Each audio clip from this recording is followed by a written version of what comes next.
Assimilate your peoples and leave. The signs is evidence. E-Dot stepping in hot to this year. Gon' get things popping this year. Microphone gripping. Never were we slipping. Crown we were keeping. While y'all was sleeping. She just stepping in hot to this year. So happy that you were able to join us, and I can't tell you how much we love the book. Oh my gosh, it's so wild. I'm still not over. I hope I never get over people. Like, I'm so used to, as a poet, maybe like, you know, some people know about it and stuff, and then to have people. Yeah, anyway, sorry, I totally interrupted. It just freaks me out. Like, I'm almost more okay with complete, utter strangers reading it than people I know reading it, you know? So. No, I totally get that. Being a musician and sharing the work, and, you know, it's such a personal thing. You know, the people that know you, and they're going to look at it, they're reading it or listening to it a little bit differently than people you don't know. But I will say this, as you already know, I mean, you're already won an award with the Guggenheim Foundation. You're already an award-winning writer, poet, and now with this book here, World of Wonders, getting being honored to have the Book of the Year. Getting the Book of the Year with Barnes & Noble. That's big time. I mean, just crazy. Yeah, anyway. And I knew it was special from the second chapter, as I read the second chapter, and something told me to sit outside and read it. This is before it got cold. To sit outside and listen to it or read it. And I remember finishing it and then sharing it with Kaj, because I know that she is a huge nature lover. And I said, you're going to love this. Okay. I was like, Merry Christmas. Happy Diwali. You're going to love this. So. Yeah, it was nice because he came up. He's like, Kaj, you know, yes, I went to school with this person. She's great. She's an amazing person, but she wrote this amazing book. You have to read it. I'm like, okay, you know, we share books with each other all the time. So he showed it to me, and honestly, the cover, I was like, oh, that already sparked my interest, right? I was like, oh, that's so unique. That's so different. And but after, you know, reading that first chapter, I read it actually during like work break. I'm like, I'm going to read this quick chapter, and I teared up at the end of it, and I thought, whoa, that doesn't happen that often, that I'm reading a book and I tear up. And then I read the next chapter, and then you had me at Fireflies. I was like, oh my gosh, I totally understand this experience. I can completely relate. And it took me back to 4th grade and what it was like in Ohio and running around trying to catch those fireflies. And you were right. There were so many more of those back then, and I rarely see them today. And going back to my parents' home, oftentimes I'll just sit outside and look for them, and I'm like, it's just not what it was, you know, so many years, not 20 years ago. Gosh, I'm way older than that. But you know, I mean, yeah. So anyways. Where do your folks live again in Ohio, Kajal? Yep. So they live in Worthington, Powell area. Yeah. So, but I just remember there being so many fireflies and just like lighting up the sky, you know, in the summers. And oh my gosh, you just rarely see them anymore. So you brought back all those memories. And then when you talked about just the how they communicate, you know, or like that's really their form of communication. And I didn't really think about it, you know, when you're younger, you don't really think about that. Like, oh yeah, that's their form of communication. That's their way of communication. But because of what's you know, and then you explain it's all the lights and they can't really see each other. And it just made so much sense. And so I just really appreciated that, you know, you really just mentioned, hey, if we were just a little bit more still, we would probably understand them a little bit more. We could see them more. So that really resonated with me. Oh man, yeah, that is just so amazing. You know, this is you know, when COVID hit, I'm thinking like early March, there was already talk of like some weird diseases going on or something, you know. But you know, I mean, it was 2020, so I was like, well, we'll get over this quick, you know, that kind of thing. But then, of course, I was worried about people dying. So I was like, well, I had a nice run. I guess I'll just start my next project because this book is just dead in the water. Like who's going to read? Mm-hmm. Who, like, honestly, there was a couple days in the summer where I thought especially here being in Mississippi, I thought, are we going to be in another civil war? Are we going to be in law? Yeah. So I wouldn't even dare dream of like, what, can't wait. I'm sorry everybody's protesting, but my book is coming out. Yeah. I just, honest to goodness, was like, well, this is another trash fire thing of 2020. The book I worked on for a decade is just going to disappear. And I was sad for about 2 days. Mm-hmm. I'm not going to lie. I might have had some drinks. And then I was fine. Because, there's so many people dying on this planet. Yeah. Our government was a nightmare, still is a nightmare. Mm-hmm. Mm-hmm. But then the most amazing thing happened is that people were home and they were reading. Like reading, I dare say, more than ever before. Because, you could only, watch TV for so long. Right. And it ended up being kind of like, I don't want to thank the pandemic for anything, but it actually, I think the subject matter hit at a time when people were looking for anything positive, anything, even just remembrances of their of the good times of their childhood. And I know that, relatively speaking, I had a pretty happy childhood, and I am aware that that is a privilege that many of my friends didn't have, and I know many of my friends do not feel safe outside. But for me, I can only speak about my own experience. That was a place where the outdoors was a place where I didn't get the dreaded question of like, what are you? Or just someone, like, this doesn't happen to me in Mississippi, but when I lived in New York, I'd get tapped on the shoulder in the produce section of the grocery store, and this little old man would be like, "Excuse me, my wife and I had a bet. Are you Portuguese?" And it's like, can I just pick my bananas in peace,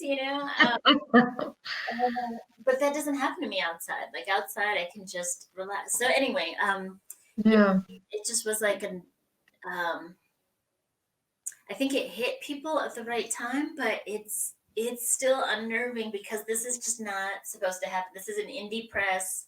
This is like having this indie record label win something at the Grammys. Like that, maybe it happens once in a great while, but it doesn't usually. It's, the books I was going up against have like whole marketing departments and lawyers and attorneys and money. And my marketing is 2 millennials and me. I'm just so grateful to. It's been through like readers like you guys who've just bought multiple copies of books and spread the word around that it got any attention, because this was not. There's no way on paper this should have done well, and yet it got the notice of Barnes and Noble. So I still don't quite understand. Well, that is what we call a blessing. That's what we call a blessing. You're right. The timing was perfect. But I don't know how you could honestly read it. And what I mean by read, like really read it, and like take it past, 2-dimensional, take it to the 3rd dimension and really get deep with it and not be moved. There's certain chapters that kind of stick out, and we're going to ask you some questions, but there's certain chapters that kind of stick out. One of them, and these are just sections that really kind of caught my eye. I mean, being a dad, being a father, you look at kids differently, and they're, my son is 12. I look at kids differently. So when they're, whether they're 2 or 4 or 8, I remember when our son Shiv was that age, and the whole chapter about the ribbon eel and how his mouth would just be open, like in awe. I was like, I can see it. I can feel that. That's great. The other chapter that you wrote about the corpse flower, and how you knew through something that no one else really appreciated, but the man that you eventually married, 7 months after that date, he took special care to really care about what you care about. And that's what so many strong relationships are all about. It's not all about what you want. It's about like caring a little bit about what, your partner cares about. What's special to you is special to me. The one of the, I'm Real sorry. quick, just real quick. I always want to say though, because so many people have latched onto that corpse flower thing, and that's just one reason of why I married my husband. Like, so it's been in like print and newspapers, and I'm always like, my husband's like, seriously, that's the only thing that you like? And I'm like, no, it's just everything. It was just the start. It's how I didn't say check, please, Right. Right. I know you know that, but sometimes journalists take that and run like, oh, this is the first guy that actually liked it. And I just married the first guy I found. Aimee, I totally get it. Writing songs, I've written songs for Kaj in the past, and it'll be one line in there that you're like, really? That was it? That was it? They're gonna think this, they're gonna think that. I'm like, calm down. It's one line. God, anyone that knows you, knows us, thinks different. Stop it. Don't even worry about that. But I get it. One of the things I wanted to talk to you about, and Kaj, I'll let you, I know you've got questions as well. One of the questions that I wanted to talk to you about chapters was the one on the bird. It was, I want to say it's Potos? Oh, Potu? Potu, I'm sorry. So Potu, which is kind of like a master of disguise, as you described it, and eats mosquitoes and kind of just sits there in the tree. And you were saying how you mentioned that you could talk to birds, and you learned how to talk to them, but you learned all that, you got that education by being still. Yeah. And Kaj and I, we've talked a lot of times about being in a lot of white spaces and being one of the only people of color in these white spaces, and how being still and as you're growing up, all you want to be is like your counterparts, and you want to assimilate. And that's how I grew up. And you talk about it in your book of Scene Interviews. Kaj and I, we've talked about it as well. I mean, that I think the way that the book touches on that, I think is also special, because as you said it before, it's just there's not that many books out there about brown folks and that. Yeah. It's that whole conversation is not had enough, I feel, in just the kind of stresses and the pulls back and forth. What moved you to write about that? Because I want the viewers to understand that as an artist, your whole point is to share, but to share, you're putting a lot of you out there. Yeah. So what moved you to do that? Okay. Well, I have an answer, but I don't want to assume anything, but like, you didn't vote for Trump, did you? You know better. You know better. Because goodness knows, I don't want to assume anything. And I, actually here we call it like being in the sunken place, like my friend, you know what I'm talking about from Get Out? Yeah. Like, we got Black folks here that are just like, Trump 2020. And make no sense. What? Yeah. So I don't want to assume anything. So I have one answer for people who. We want the real answer, Aimee. The real answer is 2016 election. That's kind of finally what made me snap. I had been writing this earlier, but what made me shift and be very deliberate in because I had 200 of these plants and animals. I whittled it down to 30. And one way to do that is, I wanted to make sure that I could talk about each of these 30. Really, I could talk your ear off about any of them. And I couldn't always do that with the other, 170, that kind of thing. But also it was the election and that was my first year here in Mississippi, which we didn't know we'd be living here and raising a family here. That was just supposed to be a 9-month kind of fellowship. We thought it was going to be our little like Southern adventure, and then we'll move back to New York. But we fell in love with the place, and yet we're so heartbroken with the election. And I think many of these essays was a kind of a response to Trump and leaders of this government, saying that anything that was different than the white, straight kind of ideal that they were kind of pushing is something to be scared of, or angry with, or distrusting. And it just, something snapped, honestly, just thinking back on my childhood. And we're the same age. Really I love pop culture. I love watching TV. I love watching movies. I loved MTV, and never literally seeing any Asian American in the outdoors. Wonder Woman was the closest thing. The original, Linda Carter, because she had black hair. That was the closest thing I saw of anybody running outside. And the only other Asian American I saw outside, and you guys will remember this, is that movie 16 Candles. Oh yeah. Like that Wong Duck Dong character. It was just like, it was grotesque. It was like this absolutely stereotypical caricature. And I thought, this is,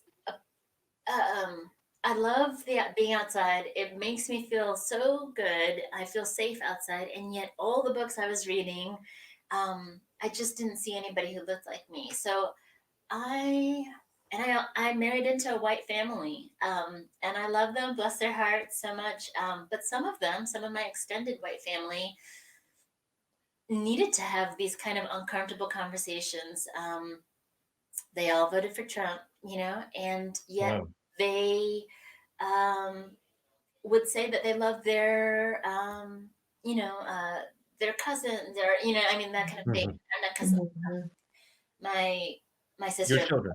did not vote for Trump, but like extended family of my husband and stuff, and who are half, brown. So trying to get them to see the disconnect of, like, how can you be supporting a man who basically is racist and hates brown people, and yet you have someone in your family who's half brown. And I still don't have an answer for that, but this book was kind of a response to point out, even in the best, the most well-meaning friends can still, or colleagues or stuff like that, can still have just these microaggressions that they don't even know they're doing. So yeah, it was a way, when that happened, I was just like, if I don't write the book that I want to see on the bookshelves now, when will I do it? I don't want to be 80 and then just decide, I'm going to pen my memoirs. And so I thought that also, I was just honestly so sick of Trump and his whole ilk that I wanted to put something full of beauty, not being Pollyanna about it, because I wanted to put some kind of difficult moments in there too, but I wanted to include beauty, and I wanted to start with love and end with love. That's beautiful. And I think that's a good point that you brought up. I think so many supporters of Trump, I think it really comes down to identity, and they, losing the identity that they feel that they have, right? And so much comes down to that. And when you move away from that, it's like, what do you have? And I feel like a lot of times people, that look different, have brown skin, our identities have never been, I don't know, maybe as solid as, white people possibly. I don't know. And maybe, because we've always kind of been in that uncomfortable situation. We've never really fully identified, I guess, one way or another. So maybe it's why it's easier for us, and also to empathize with them. But I think there's definitely that identity issue there, so yeah, I think definitely that. And so you kind of already answered that question, but I was going to ask, what really, you mentioned that 2016 really kind of started it all for you, but like, what was it, I guess, specifically that made you feel like, okay, this is, I need to start here with this book, was there something specific that happened?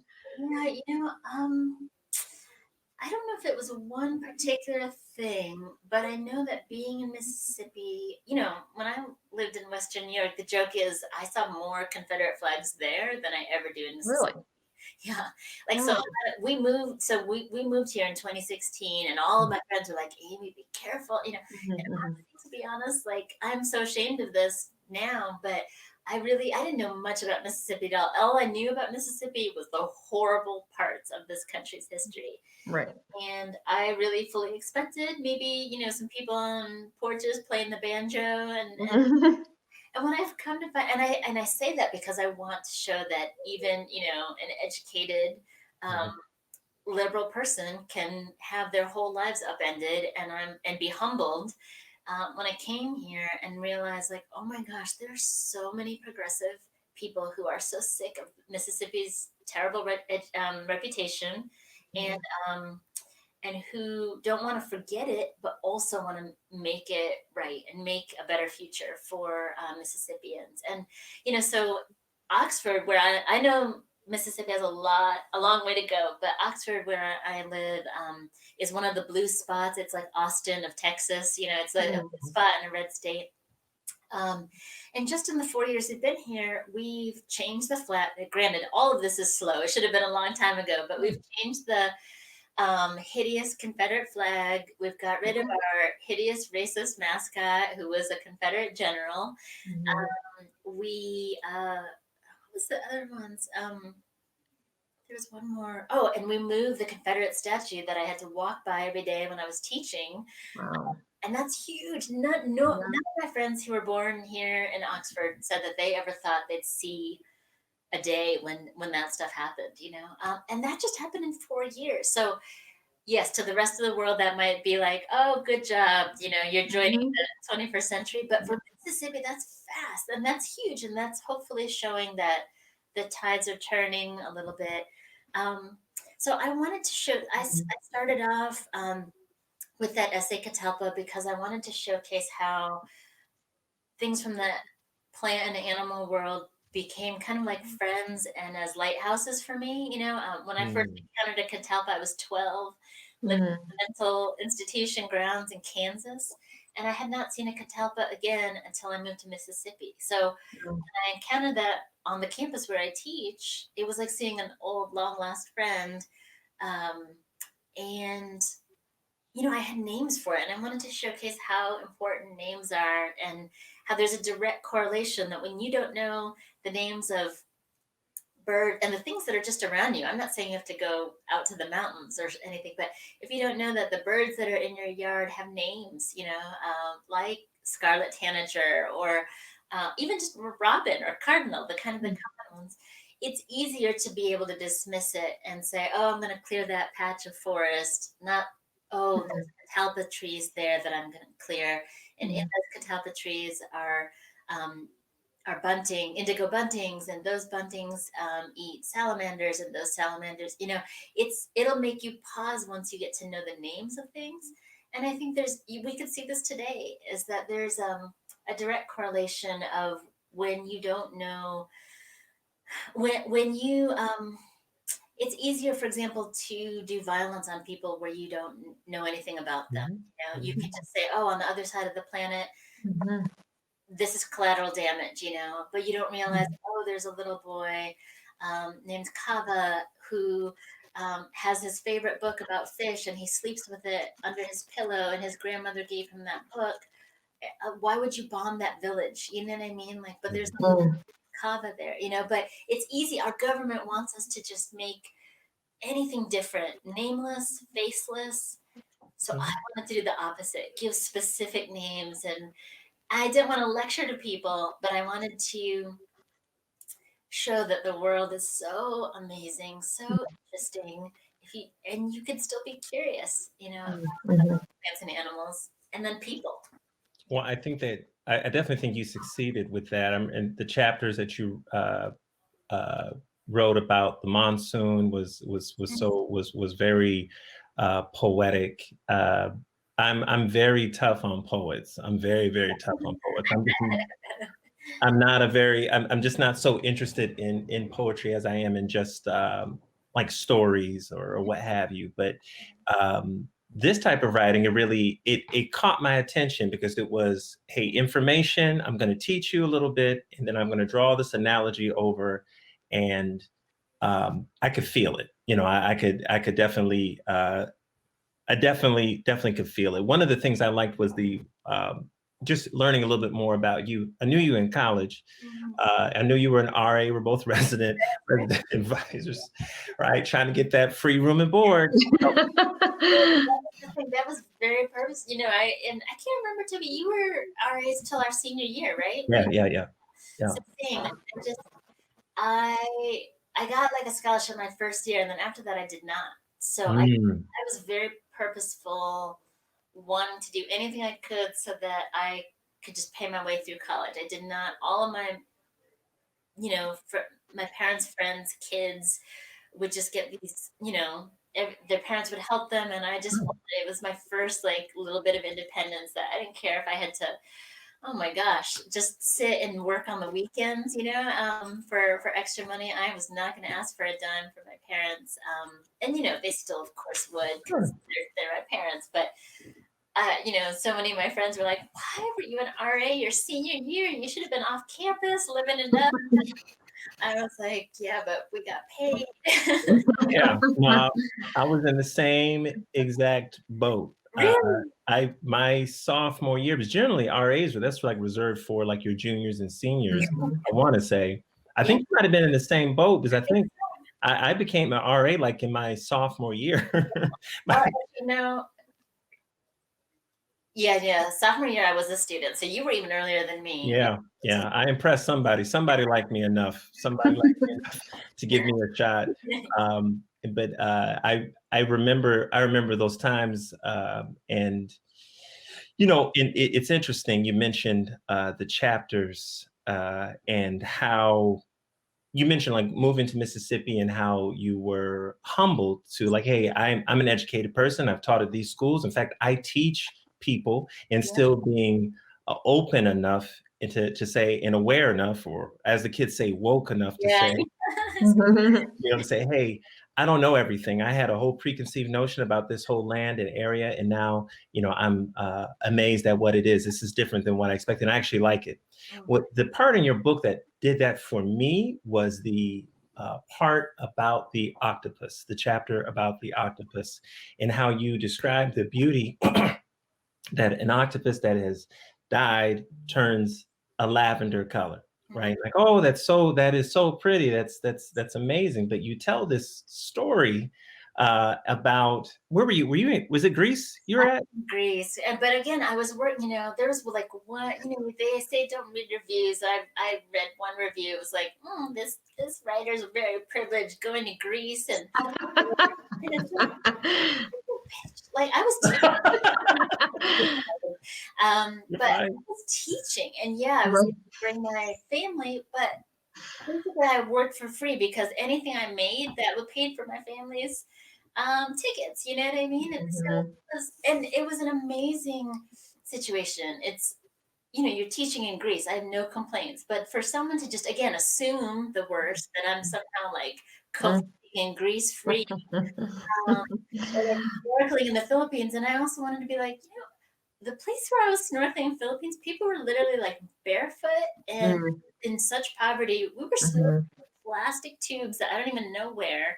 But I didn't want to like embarrass my relatives and my relatives' neighbors and say like, oh, everybody was so poor. Right. So it's funny, like how I'm so glad that you mentioned that. I'm so glad that you asked, because now I'm like extra defensive. I thrive in these places. I don't like resorts, you know, like I thrive being with the locals. I thrive getting to know them. And so it's really interesting that here I'm trying to model it. Look, I didn't know this about Mississippi. Let's not make assumptions. And then people are like, must be nice to be just jet set Greece, you know. That's funny. You know, it's what's unfortunate, and again, here we are with the whole 2016 factor, at least in my opinion. You can't escape it. You can't escape it right now. So No, I can't to mention it. Yeah. But you know, you have a lot of people that take things just at face value and don't read any further, any deeper into that, right? They just don't. And I know it's expensive. It's overseas. It was, you know, you're there, the whole family went along. I mean, it'd be one thing if you just went there by yourself, and it is what it is. It's still expensive, because now you got to pay for over there. You got to pay for where you live, and you're away from your kids. But you know, you thought enough to take your kids. Like, wow, what an amazing experience. But they're not gonna just sit around at home and and wait. I mean, there's you just have to think about it. But the chapter about the octopus was particularly beautiful to me, because you know, you had been swooning, in your words, right? Swooning over the octopus, like, oh my God, I just really want to see it. It'd be great. It'd be this, that, and the third. They get one. They bring it to you. It's taken out of its natural habitat. It's dying, still beautiful, dying. Your son, you know, I think kids are closer to nature, just naturally closer to nature, and he witnesses. So this, what, you know, without him to bear witness, you don't appreciate the moment like you would normally appreciate it. The kids bring it back and tell you the truth, like, mommy, what's going on? What's happening right now? And I thought that story was so, because the octopus basically died in your hands, you know, because you know, too many people have been touching this out of its natural element.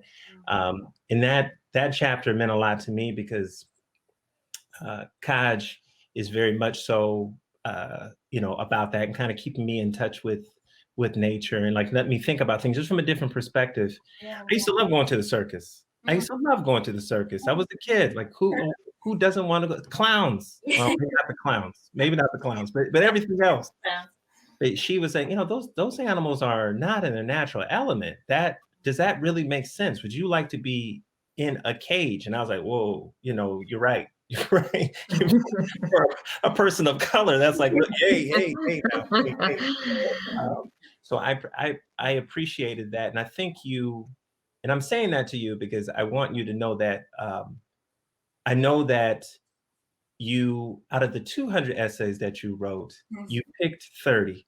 You wrote about those, and you had some things that you were very out about, some things that you were, I think some things, there were some hidden themes in there that's like, okay, let that marinate, get back to me when you when you get it. I'm letting you know that I got it. I'm letting you know that I got it, and I'm reading, or maybe I'm reading too much into it, but I don't think I am about that. No, it was, I mean, I spent maybe as much time on the order. Well, let's just say I spent a lot of, probably more time on the table of contents, meaning like the order, than the average collection of essays, because I didn't want this to be like, here's Aimee at 4 years old and here's Aimee at 44. You know, I wanted it to be, wait a minute, she's in Kansas again? I thought she was in Kansas here. You know, I wanted people to be shaken up because I was displaced so much all over. And I also wanted to show, if, you know, some things that would unsettle the reader too, because I was unsettled, you know. And so many of the nature books, you know, I don't know if either of you had to read Thoreau in school. I think that was like the one, it was always like white guys that we were assigned about the outdoors. But it was such a, you know, like, oh, I went out to the pond and I felt good, you know, and then that was it. And it's like, I always, you know, I didn't have the vocabulary for it in undergrad, but I was like, who is watching? Does he have kids? Like, what? How does he have this time to just stare at a pond? You know, and it's like, oh, when you realize, you read his biography, his mother was doing his laundry. You know, and you know, it's not that he was in the wilderness. He was like the equivalent of 2 or 3 blocks from home, but he conveniently left that stuff out, and that became like the foundation for nature writing. So I wanted to include the messy parts, put things that I was super vulnerable in. I wanted to include kids, because a lot of these nature writers somehow miraculously don't have kids, or the kids are just nowhere to be found, even though they had them. And then I wanted to show case moments where I was learning, and also I didn't always have the best interactions with animals. I'm thinking of the whale shark, and similar to the octopus too. That I'm very conflicted and I don't have all the answers. And those 2 animals in particular, those were like bucket list animals. And yet, you know, I spent my sabbatical researching whale sharks. And then when I was actually swimming with one, I realized, oh my gosh, this is horrible. When, you know, and the biggest aquarium in North America, but it's still not big enough for the whale. I mean, the shark is as big as a school bus. So Wow. there's no tank. It's No. ocean that's Yeah. perfectly acceptable. And I don't know if y'all heard, but gosh, was it last week? Maybe 2 weeks ago, Trixie, the whale shark that actually swam right underneath me, died. Oh, really? Oh my. That was heartbreaking. And I think Trixie was only like 27. Wow. But again, it's like whale sharks are supposed to live to 70 to 80 Right. years. Right. What was the cause of death? Unknown. Really? So Wow. yeah, and it Oh, just, that's so sad. and I know I've gotten a lot of like mansplaining emails on that. You know, I'm the person I am because of zoos and aquariums, and I get it. And actually, the Georgia Aquarium here in Atlanta, I know they rehabilitate animals, and I know that they rescue animals. So there's a lot of good that, from the zoos and aquariums, and yet I also wanted to show like there could be two things that exist, like there's good education and good rehabilitation and rescue, and Right. just maybe you shouldn't be putting an animal the size of a school bus in an aquarium, you know. Absolutely. Absolutely. Oh my goodness. I was really purposeful. I'm so glad that y'all kind of caught that, is that I didn't want this to be just like, look at me, I love nature and I'm so smart and I'm so wise and I never make any mistakes and you should just be like me. I did not want that at all. So it was humbling to figure out what, because this could have been a very different book. I had enough essays to make this be like, here's beauty, here's joy, here's delight, but it wouldn't have been real, you know. I could have left out anything to do with race. I could have left it and just made it just, you know, appreciate it. But that would have been a very different book. And I also think, I don't know, maybe it's too early. I also think it wouldn't have resonated with people. You know, I have equal a number of brown folks saying how much they needed this book, as well as white folks saying it. And I don't know that I would have had that broad audience if I chose one way or the other too. So all I could, you know, so it's like what I told my students all the time is like, try to be as real as possible, even if it's not flattering. And yet I never had really fully done that. I did a little bit of that in my poems, but I never fully did it until this book. So it took me, you know, I've been teaching college for 20 something years. It took me 20 something years to be as real as I could. And you guys are holding the end result of it. So Yeah, that chapter about the peacock that you had drawn in class. Oh my gosh, that got to me too, because we had tons of peacocks in our house. You know, being from India, my parents being from India, they always had a lot of pictures of peacocks up actually. So it really did resonate with me, and I actually read that chapter to my son, and he was just at the end of it. He just, I mean, he like took a sigh. He was like, like he couldn't believe the teacher made you, you know, like he's like, why would a teacher do that to a child? Like she just wanted to draw a peacock, you know, and you drew that bald eagle and you had it on display and you couldn't look at it afterwards. And I just thought, oh my gosh, I could just see it all happening. And, but I could feel your pain in that, you know, I really could feel your pain because it was like, why do I have to be ashamed of this? You know? And you're like, they're in the California Zoo. I mean, they're right here, you know, or something like that. And I thought, yeah, you know, and but yeah, I think that really struck a chord with me. And yeah, it really took my son's breath away. He was like, oh my gosh, that was an amazing chapter. So that's so great. That's so lovely to hear, Kajal. I just yeah, it was a hard chapter to write because, you know, when you're in third grade, you don't have the vocabulary for that.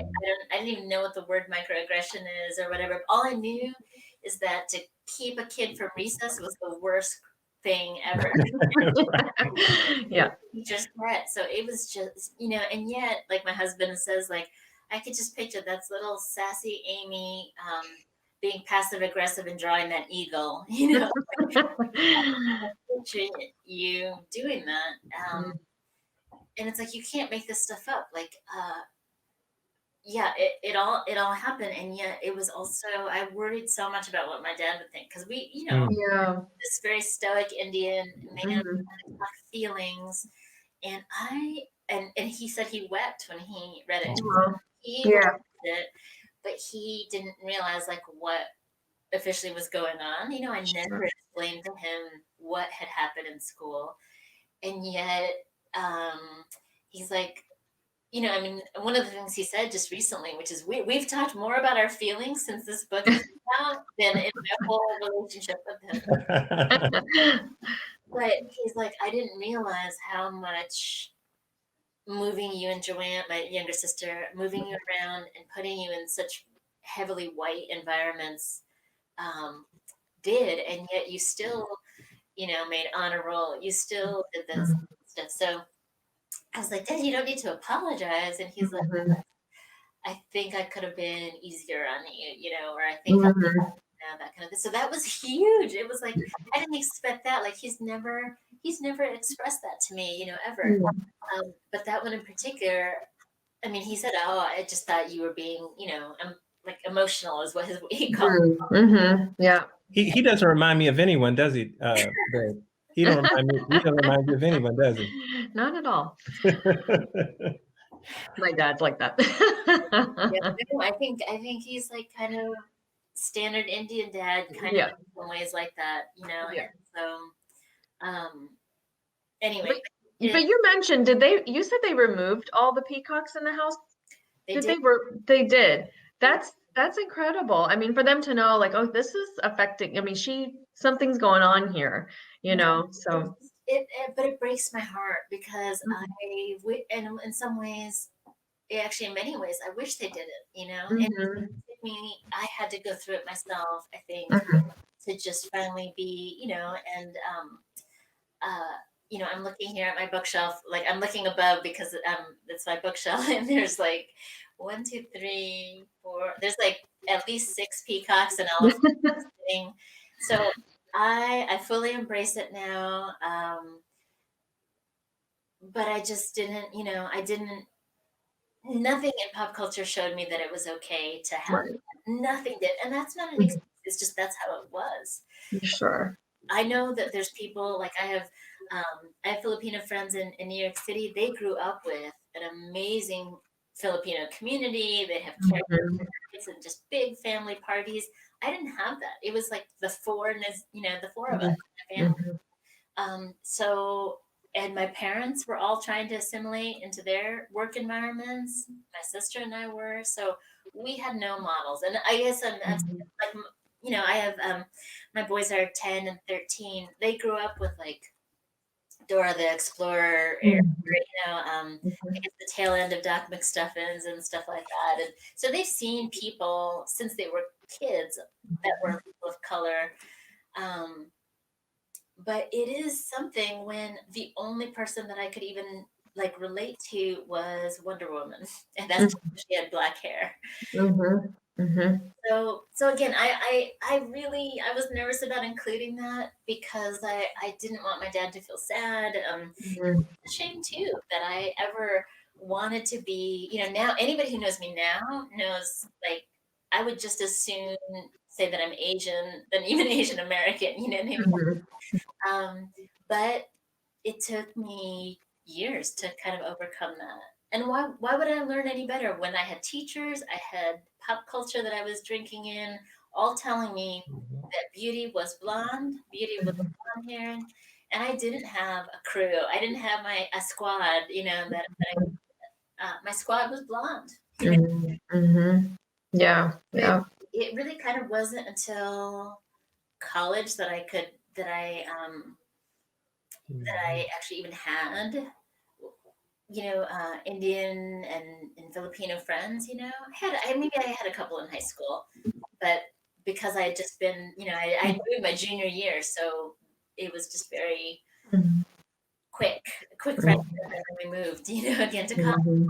Well, that was a beautiful thing about Ohio State, right? And Kaj and I, we met at Ohio State. Amy, we met at Ohio State, obviously. That was a beautiful thing about that campus was that it was so big. And, you know, with a classroom size of 1,000 or 800 or 400 or whatever, you still could find pockets of culture, like the Hispanic fraternity that was on campus, all the African American fraternities and sororities that were on campus. I mean, you can hang around who you wanted to.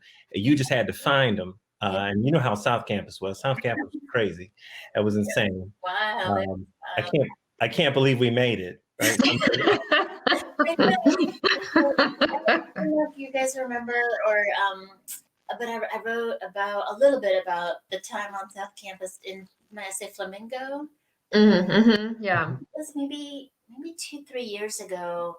I just it just popped up on CNN that like young woman, Ohio State students found naked and abused, like after coming off of a work shift off of a restaurant on High Street. And these are the things I kind of joke about. I haven't really had these talks yet with my boys, but I talk with my husband all the time. Like I was always safe. I always, we never walk around without a friend, and I wasn't Kajal. I wasn't a big partier. Like I literally didn't have alcohol until I was 21, which my husband is like, he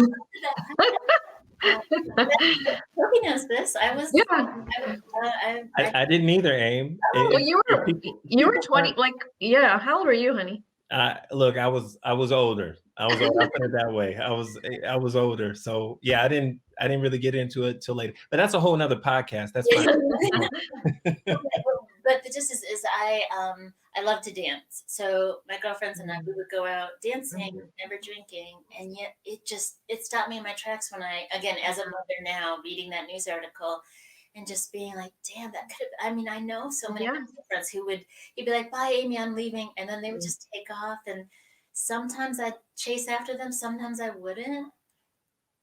But somehow we all made it home safe, or sometimes we all made it to the dorm safe, but it just shows in the blink of an eye, how that could have been different for us, and now it's so pristine, I know you guys have been back to Ohio State too, but it's so pristine. But I'm not making this up. You guys know, like that section of South High Street was pretty, like it was hood. For sure. It was hood, girl. It was hood. Period. So to have young women be walking around there at 2 a.m. Yeah. You felt like you were invincible, I guess. I mean, my friends and I did that a lot, and we talk about it now, and I'm like, what were we thinking? I would never do that today. No. I would never, ever do that today at 2 o'clock in the morning. But in my 20s, I really felt like I was invincible. And then there's that phase, right, where you go through that, where you just feel like, oh, I can do anything. And this is without cell phones, so I don't even know. People kept, like, I really didn't. You had your pager. Yeah, maybe. My students now on campus, I'll overhear them. Well, pre-pandemic, I'd overhear them saying, like, text me or call me when you get home or whatever, or something like that. Right. It's nothing. So sometimes, it was so reckless. Very. It was reckless, but I also wanted to include that too, that darkness with nature as well. And it's not all just sunshine and rainbows and stuff like that. Yeah, you mentioned the one, and I don't mean to laugh, but it really struck me.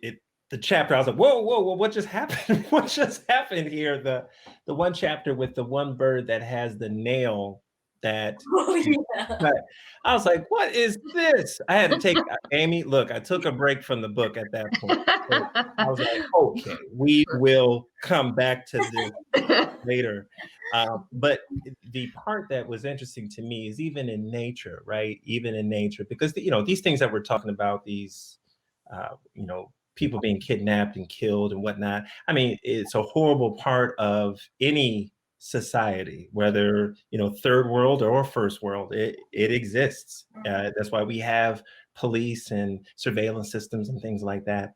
But just talking about how things can look a certain way, but there is almost like with the flamingo chapter with the dark feathers that are underneath all of that. It's like, whoa, you didn't see that.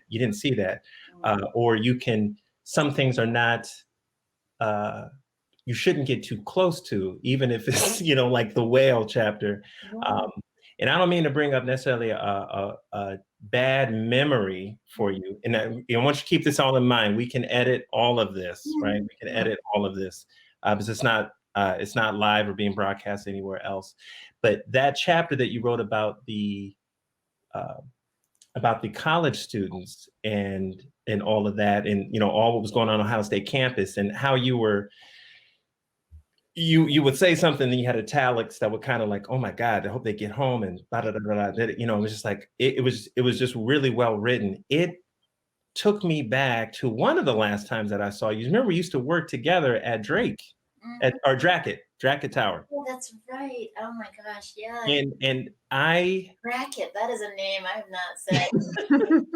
Does Bracket even exist? I was gonna say I don't think it's there anymore. I don't know if it exists or not. I'm not sure, but I remember working the summer with you and a whole bunch of other kids that were a lot of us RAs, and they picked a lot of us RAs the whole campus would turn into a hotel operation. During the summer. We had a whole bunch of camps. You think about it, Aimee, that was dangerous, right? Yeah. All these things that we did, like I wouldn't even, I'm thinking if my eldest is even like a 21-year-old man, I'd be like, why are you, right? What do you think that you're running a hotel by yourself and in charge of, they put us in charge of like, yeah. And it wasn't kids either. It was like, sometimes they were like grown. They were adults. They were a lot of adults, and they were high school bands. There were science conferences, teacher conferences. I mean, there was everything that came to campus. But the one incident that I remember had, your dorm rooms. You all stayed in dorms. Your dorm room was across the hall from mine.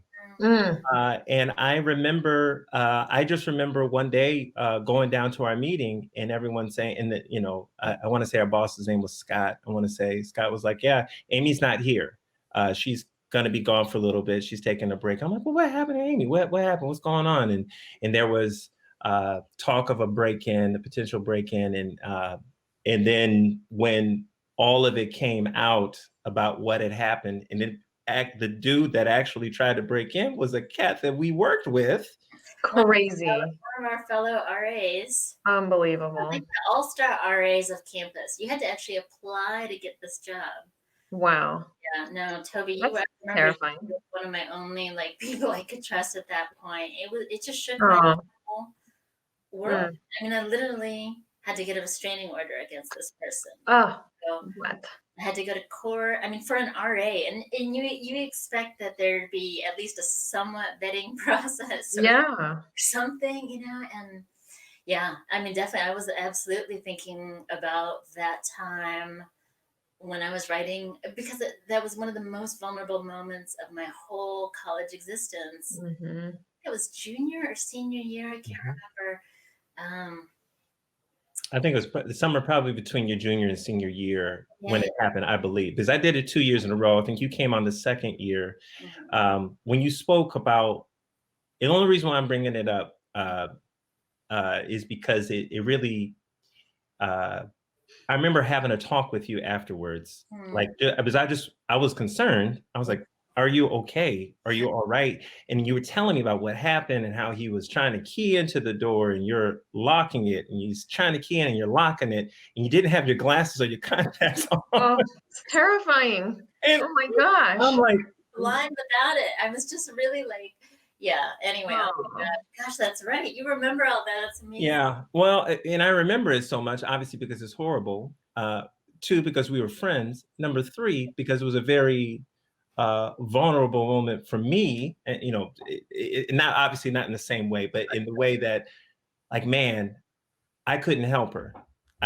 There was nothing that I could do. I was sound asleep across the hall. Everybody's. This is 4 a.m. Oh my gosh. Asleep. I was asleep. I just happened to get up around that. So it was 4 a.m, but that shook my world, because you just go in. Oh my. I like to think I was somewhat savvy, but I just had complete trust in coworkers. I don't think it dawned on anybody even higher up, that a coworker would try to break into another coworker's room. Right. And I think it I mean, I think that incident changed up like who gets access to like. Oh, Yeah, for they sure. had to change up the That should rules. have, yeah. Yeah, They yes. had to change the rules after that. That was they call that the Aimee rule now. So I know. they because that had. Yeah. I mean, That's very scary. I mean, he could have done that to numerous people if he hadn't been caught. I mean, that's a very scary story. And the part that was like really unnerving too. Like I oh my gosh, it is. I haven't thought about this in a while, but what's so crazy is that he had been in my room. Thankfully, when I wasn't there, Oh, right. Yeah. when he'd see me leave, he Oh, would go to my room, and nobody would maybe even question or any. I mean, it was just. I don't want to say Toby, but like it just would never have occurred to me that anybody would even do this. No, yeah. no, Instead, it wouldn't have occurred to a person in their right mind yeah, I mean, to yeah. do it. Yeah. Yeah, exactly. But I always, it's funny. I was a changed person from that, and I'm hyper vigilant. Pre-pandemic when I was in hotels, I won't go into detail, but I'm secure. But that was a formative moment for me. And I think of too. I know maybe to the young folks listening out there, we must sound ancient. Like this is before cell phones again. Yeah. There's you wanted to check on someone, you had to physically go, Correct. or you had to scream. There was no like texting Toby to say, "Hey, Toby, are you awake?" Right. or anything. Like you were in such a vulnerable spot without cell phones. And I think of Toby, you and I'm sure we knew people probably that wouldn't have told us that they were assaulted or whatever. Oh, for sure. Sure.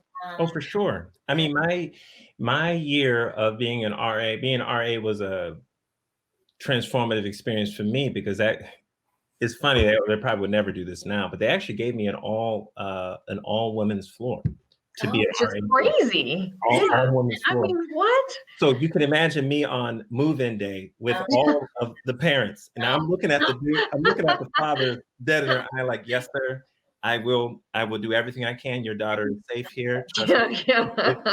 And, all the dudes were like, come on, dude, come on, like, come on. I see you. I'm like, yeah, dude, I'm here. I'm good. They're all like little sisters, and that's honestly how it was. They were all little sisters to me, and we would all look out for each other. But you're right. It's back in those days with the technology that we had. We didn't. It was totally different. In fact, in that story, which made it even worse, was that you yelled, "Hey, get away from my room." You called the front desk. He ran down to the front desk to pick up the phone. That's terrifying. Hello, what's That's going on? chilling. And then ran back up the stairs acting like he was trying to help you. Come on. Oh my gosh. Yeah, sorry, Kajal. This is like going down ridiculous. That's serious planning. Oh my gosh. And it's so psychotic. Yeah. And, sociopathic. And it's just. Yeah. Anyway, I am glad to say I think that would never be able to happen in the dorms now. Right. But back then, in the early 90s, just free for all. They're like, well, you're 18, you're good. Right. Here's a key. Right. Yeah. I'm sorry to bring that up, but the vulnerability part in the book made me think of this. I'm reading every chapter. I'm like, is she going to mention it? Is this something she's going to talk about? And I said, you know what?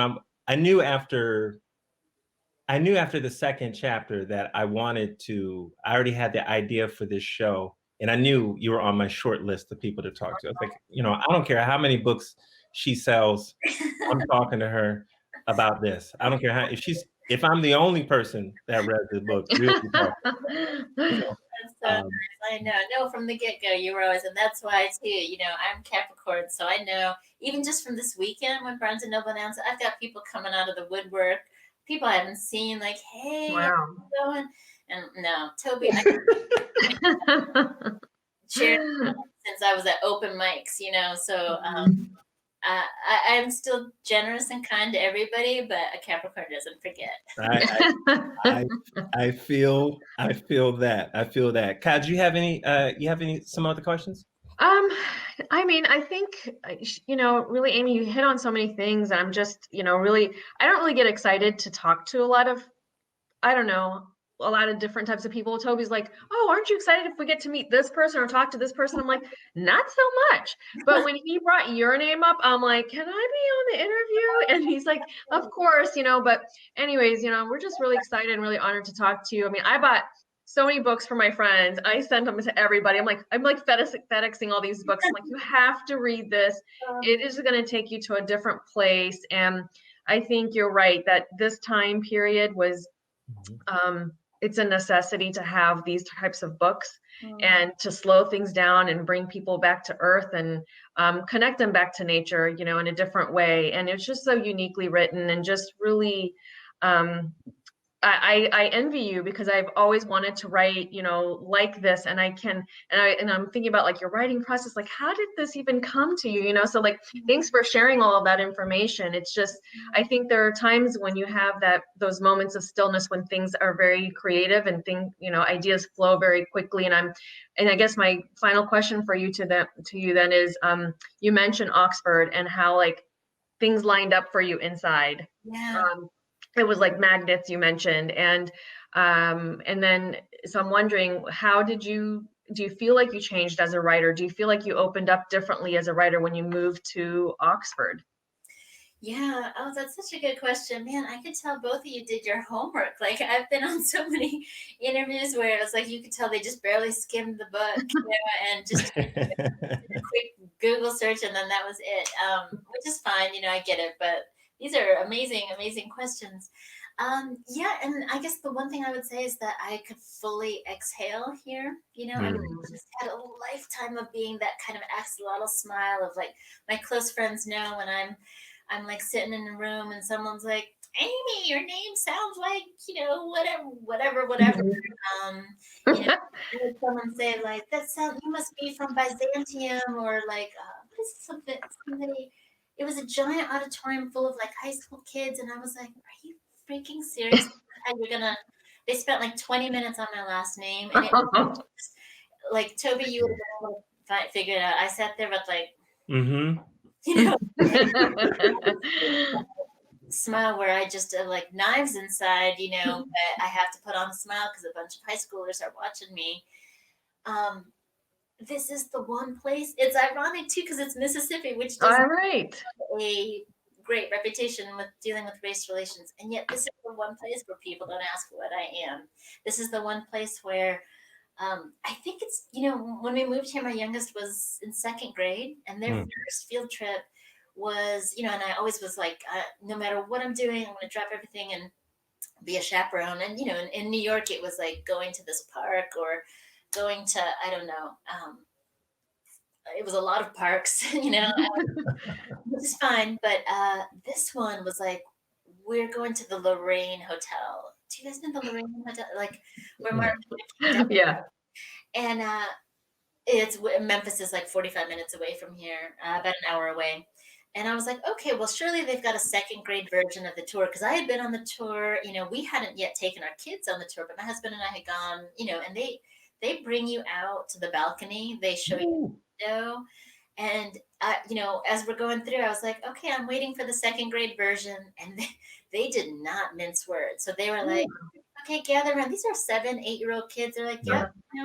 They squeezed us all on the balcony, and they're like, now see that window up there? That's where the very bad man put 3 holes in Dr. King's. Oh, wow. Wow. The kids were just like, Right. these black, white, Vietnamese, Latino, Muslim kids. They're all like, what? But you could see it just breaks your heart. As much as I wanted to protect it, like, hey, could you give us a heads up that you were going to use that language? I think the language was like, blew apart his sternum, or Wow. Yeah. Very graphic. Yeah. graphic. And yet you could see, of course, the kids were terrified, but yet you could also see like there was a weird shift in the kids, and these are white, black, all rainbow color, which I also love about Oxford. and there was something like, how could people do this just because of skin color? You know, that, and what was so impressive is that the white kids were like, you could see on their faces, they were so ashamed and changed. And I don't know if they knew what to feel. They were like, how could they do this? You know, so it just, I think, you know, you're going to always see television loves to capture the one like redneck person from Mississippi in interviews. Right. But that's like finding the most idiot person in Michigan and saying that's all of Michigan talks about, you know. Oh, we know. We know. We live here. Go ahead, we know. Go ahead. There you go. Yeah, and they just, you know, it's different. The way they talk about race in Mississippi is so direct and so they confront it direct. Whereas in Western New York, it's very much like just nice play, like, well, we had a conflict with the South and the North won. So moving right along to Reconstruction, you know, I mean, it's like, so people, That's interesting. you know, and that's where the weirdness, Mm. I never, if I'm in a grocery parking lot at night, I look behind my shoulder when I was in rural New York, which is Buffalo. And I never feel that way in Mississippi. Wow. The best thing I could say is that, you know, I never felt like I wanted to, the best endorsement I can say is like, I wanted to raise my kids here in Oxford. I would not have done that if I knew that the kids would be having to have an axolotl smile the way I had my whole life, you know? Yeah. There's definitely ugliness, and we still do have some idiot parents who are like, the Confederate statue is a good reminder of history, you know?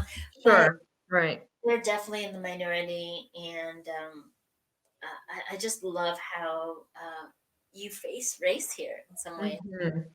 You confront it. So, yeah, it's you confront it rather than just kind of, you know, sweep it under the rug, smile and nod and stuff like that. You see that in Minnesota. Minnesota has the reputation of Minnesota nice. Right. And look what happened this summer. You know, that's what happened. Yeah. Much nice. Right. Yeah. In Buffalo and Rochester, I was born in Rochester, New York, known as being one of the nicest cities on in the. Yeah, isn't it like the city of neighbors or something like that? Something to that effect, right? And I was like, really, Rochester? I mean, my parents live there, and they're not. I'm just kidding. My parents are lovely, but the last point that I wanted to bring up, Aimee, I think is when I first met you. I remember you standing up and saying your name, because I, you know, as an RA, I think maybe it was during RA training, but I really just knew you as Aimee. No one really cared about last names. Just like Aimee, that's it. I remember RA's names just by Aimee because there's so many of us, you know. Right. Yeah. Right. But I remember you saying your last name and making sure that, okay, hey, it sounds like this. And I remember you would always say, hey, you remember the Lion King, Hakuna Matata, is blah, blah, very similar to that, and so forth. Years later, I don't know what brought you to my mind. It's like, let me see what Aimee's doing. And I was trying to spell your last name.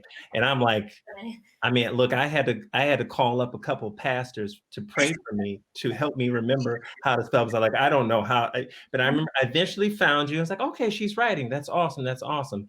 And I remember reading an excerpt, and it's part of the reason why I wanted to make sure that Kaj was on this interview, because I remember there had been an excerpt of a conversation you had with someone when you were just starting to write books, and they said, hey, if you stick with that last name, you'll never sell any books at all. You'll never sell any books at all. And I remember how many allowances that my wife, and I'm sure tons of other people with different names have to make just in regular conversation. When Kaj talks to people, she says, Kajal, you know, sometimes she'll say, hey, just call me KJ, because this is ridiculous. It's going to take you 2 hours to do this. And you're just here to drop off, blah, blah, blah. Yeah, so, order a pizza and just not get a microaggression. You know? Right. How do you say your name? Where are you from? Cajal? Kajal? Is that your name? You know, and Toby and I have talked about this a number of times, but I went through different, like an evolution with my name. Like I've always liked my name. I've never like hated my name or anything, but at the same time, a lot of times I felt bad.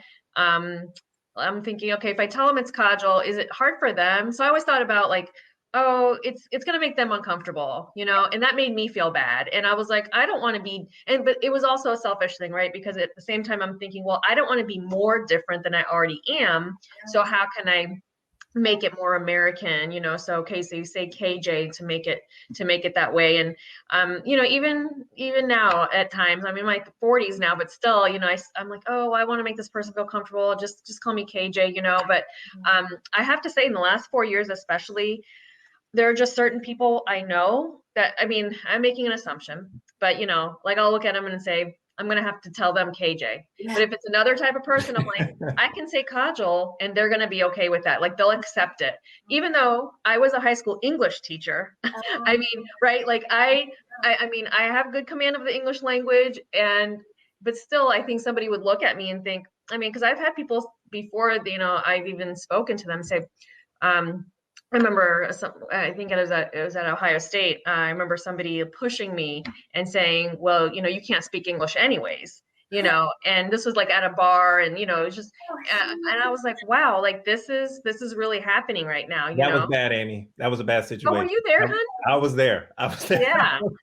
So I wasn't too happy, but I'll just put it that way. But yeah, so I'm sure you've had very similar experiences.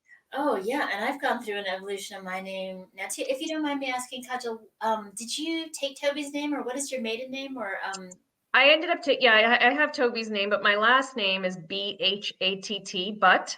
Oh, okay. So so growing up, I never told anyone it was Butt because, you know, for obvious reasons. So I changed this pronunciation of my last name to Bahat for about 4 or 5 years. And then when I got into high school, I changed it to Bot.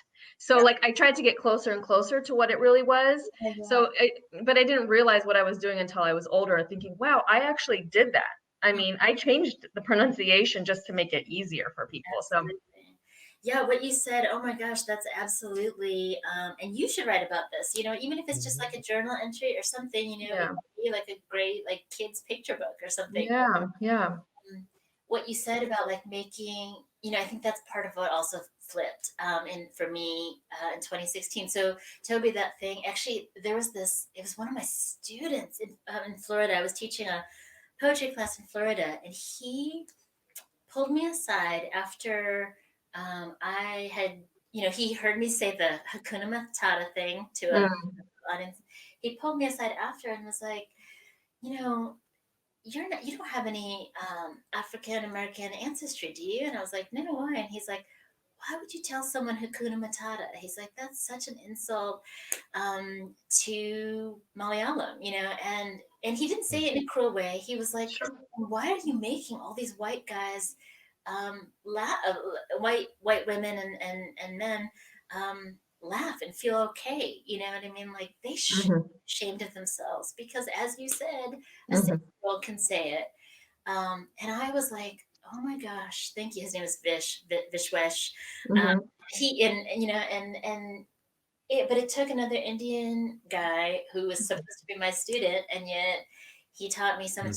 I actually never. So this is something maybe you don't know about me, Toby, is that you know, in college people, it would always be like one word, Aimee Nez, or just Amy, you know, or especially if there's like more than one Amy, it'd be like Amy who? Oh, Aimee Nez, you know, that kind of thing. And again, just to save myself the embarrassment, to make white people feel okay. And I use that kind of still for like an email address, just because that's for me, because I don't type my name. Sure. But for everything else, I stopped saying the Hakuna Matata. Straight up say, and I used to have my students call me Professor Nez, and it's Professor Nezhukumatathil or Professor or what. And you know what? Here in Mississippi, Mississippi doesn't even know that I ever shortened my name. All these redneck white boys, Southern Belle girls, they all can say it. Yeah. It just takes effort, like Toby says all the time. It just takes a little effort. And the ones, you know, I have students who wear MAGA hats sometimes. I have like the very stereotypical, like kind of, and actually not stereotypical, you know, the Southern Belle sorority girls, let's say, who are not, who don't have the greatest reputation for studies, let's say. And that's, that's something on me that they've completely, again, just being here, I'm humbled and learning something all the time. Like some of the best writers I know were for people that on first glance I thought, well, this is going to be a difficult semester, and it turns out they read deeper and smarter and more critically. And I've had people in MAGA hats weeping over a gay love story that I assigned, you know, and they were saying like, why would anybody prevent them from being married? You know, do you see what I'm talking about? You know, and so that's that's another beauty of the South. Just to go back to your original question, is that the South constantly surprises me with and subverts my expectations, and I never want to get to a point. You know, I'm a full tenured professor. I never want to get to a point and say like, well, I'm done learning. I know. Right. Yeah. I'm so glad. So I don't shorten my name. If you see anybody shorten my name, know that I'm glaring somewhere. You know?